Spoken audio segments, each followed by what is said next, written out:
petit déjeuner politique. Bienvenue, il est 7h42 et c'est le petit déjeuner politique de Marc Fesneau, ministre chargé des relations avec le Parlement. Bonjour Marc Fesneau. Bonjour. Vous serez en Conseil des ministres tout à l'heure, c'est le premier de l'année. La réunion et la semaine qui vient est sans doute cruciale.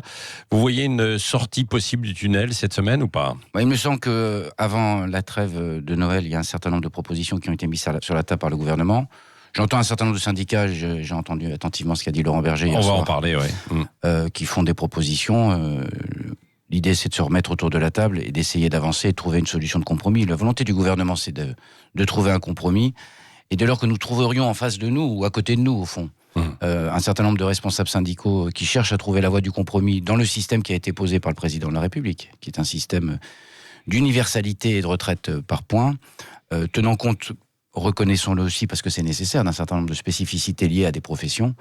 J'ai bon espoir qu'on puisse trouver un compromis. Alors j'entends aussi des syndicats qui sont sur des positions radicales, au fond qui disent on ne veut pas de cette réforme du tout.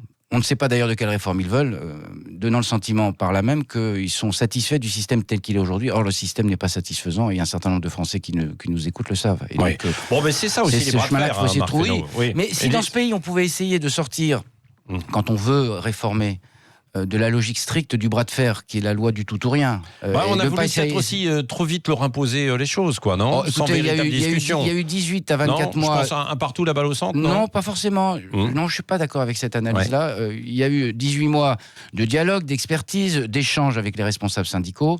Nous sommes en discussion précise avec eux dans le détail du contenu depuis le mois de décembre. On peut pas dire qu'il n'y ait pas une capacité de dialogue. Le gouvernement, j'ai plutôt entendu côté gouvernement un certain nombre de propositions qui ont été faites.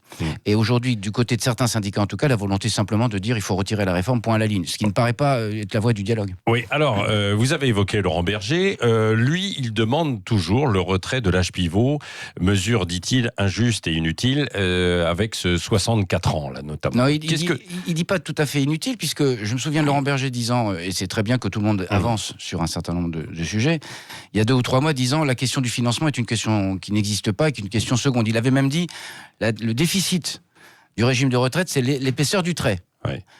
Manifestement, le trait est suffisamment épais pour que Laurent Berger dise, puisqu'il a proposé hier, et donc il faut expertiser les choses, regarder dans quel calendrier ça peut se faire, est-ce que c'est compatible avec la volonté du président de la République qui a été exprimée lors de ses vœux de trouver un compromis rapide. Il a exprimé l'idée qu'il fallait une conférence sur le financement. Sur le financement. Et donc ça montre bien qu'il y a un sujet de financement.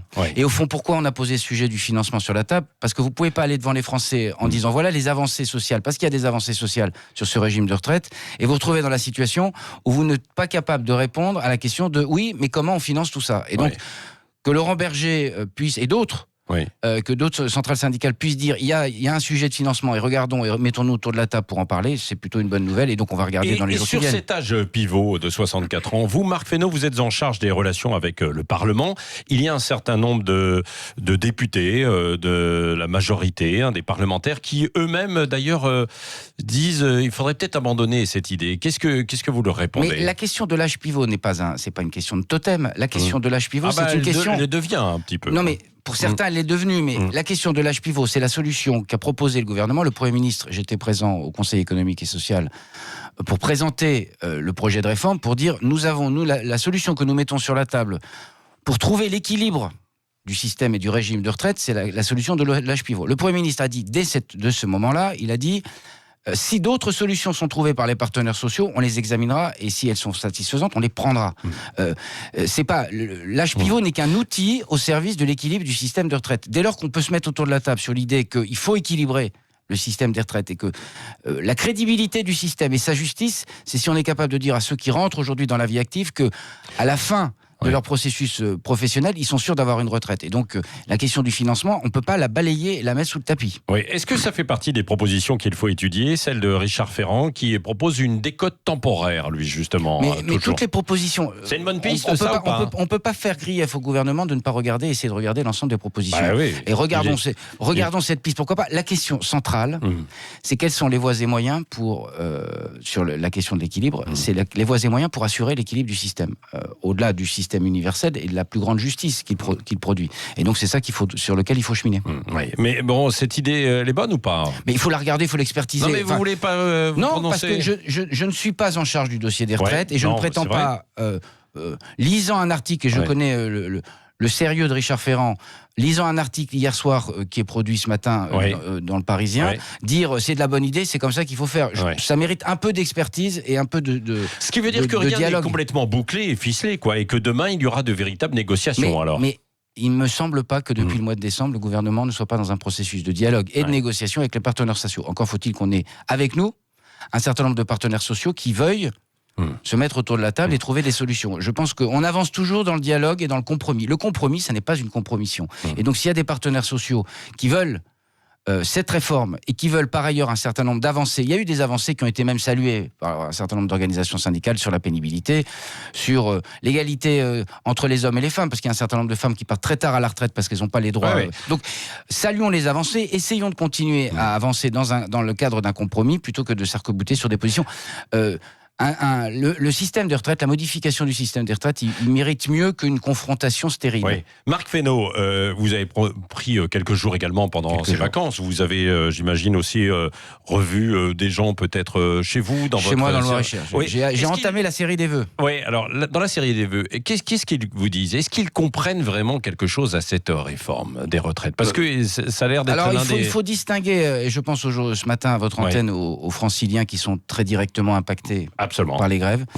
Dans le reste de la France. Dans le Loir-et-Cher, on est moins sensible à une grève, évidemment, des métros, mais même de la SNCF, puisque le moyen de locomotion principal, c'est la voiture. Donc, la sensibilité n'est pas la même. Et donc, je ne prétends pas, en disant ce que je vais vous dire, être sur quelque chose qui soit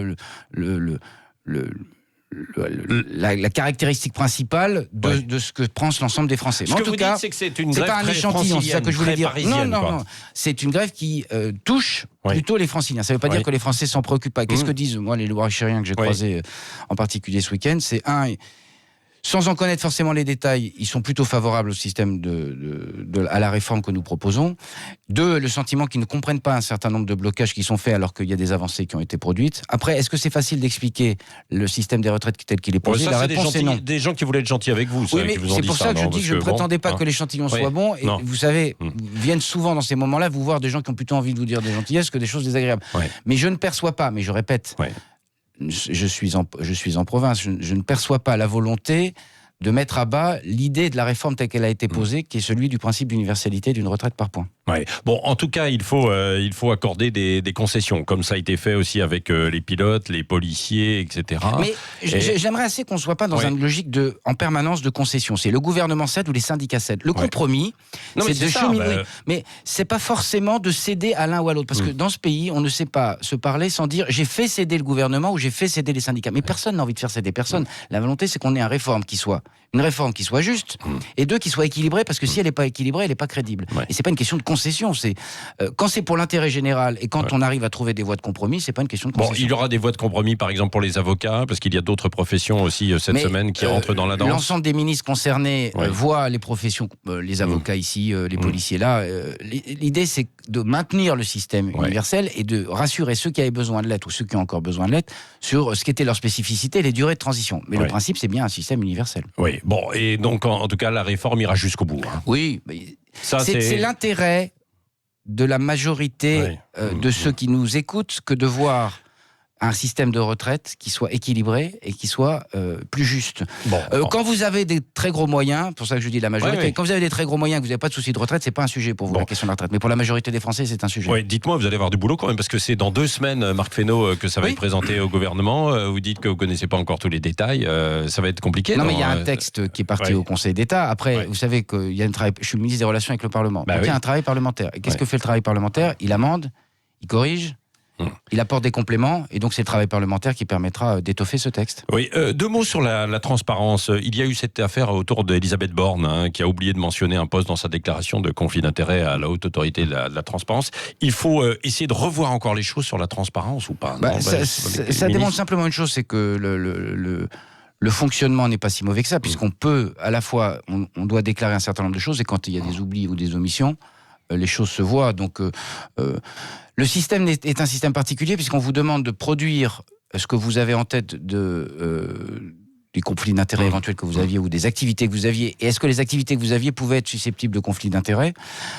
Et après, c'est à la charge de la haute autorité de déterminer s'il y a un sujet de conflit d'intérêts. Donc, c'est un système qui est particulier, qui n'est pas contradictoire. Vous voyez ce que je veux dire ? Et donc, sans doute, ça nécessite pour les uns et les autres que nous sommes de réfléchir à chaque fois si on a bien posé tout sur la table. Mais il n'y a pas la volonté, et en particulier pas chez Elisabeth Borne, de cacher quoi que ce soit. C'est parfois, il y a des choses que vous omettez parce que quand vous avez 30 ou 20 ou 25 ans ou 30 ans de carrière, il y a parfois des mandats que vous avez, qu'on vous a conférés et que dans l'intervalle, vous avez un peu oublié. Ouais. Un mot des actes terroristes. Demain, ce sera 5 ans pour Charlie. On assiste à une forme de banalisation des actes, des agressions. Villejuif la semaine dernière, Metz là, hier. Et comment réagir face à ça ? C'est une forme de terrorisme qui se transforme au fond.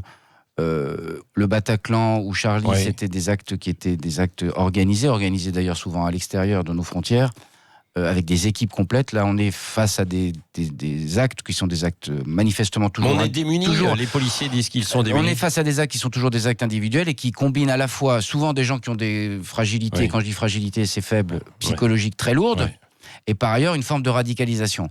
Et donc c'est très difficile à détecter. On ne voit pas tous ceux qu'on détecte et qu'on met à l'abri, si je peux dire, de la population pour les actes qu'ils pourraient commettre. C'est très difficile qu'un acte individuel comme celui-là de pouvoir le détecter. Moi, je voudrais saluer la réactivité de la police dans tous les cas, puisque dans un cas, ils ont évité que des gens puissent être des victimes. J'aurais évidemment avoir une pensée pour les victimes de Villejuif, mais saluons aussi la réactivité de la police. Mais reconnaissons que c'est très facile, le ministère de la Parole est très facile dans ce domaine, mais reconnaissons qu'il y a besoin en permanence d'une vigilance, ce qu'avait dit le président de la République au moment de l'attentat de la préfecture de police, d'une vigilance individuelle quand on voit des gens qui dérivent d'un point de vue psychologique et par ailleurs auquel s'adosse une forme de radicalisation, il faut qu'on puisse très rapidement les signaler et qu'ils soient pris en charge soit par la justice, soit parfois par des médecins. Oui, le mot de la fin, Marc Fesneau, avec Cécile de Ménibus. Il y a une 60aine de personnalités et de responsables politiques et des syndicalistes qui ont lancé une pétition en ligne pour réclamer le retrait total de la réforme des retraites. Parmi eux, il y a Josiane Balasco, Corinne Messiero et la journaliste Audrey Pulvar. Est-ce que finalement la notoriété des artistes peut avoir une influence politique ? Non, je crois que l'idée que les artistes, ou quelles que soient les personnalités, puissent peser sur les citoyens, je pense qu'on est dans un monde qui est suffisamment ouvert, au fond, pour que les gens se fassent leur opinion par eux-mêmes. Et l'idée, et c'est valable aussi d'ailleurs pour les politiques, pour être tout à fait modeste, l'idée qu'il y ait des faiseurs d'opinion aujourd'hui, je pense que l'opinion se fait elle-même parce qu'elle est suffisamment informée.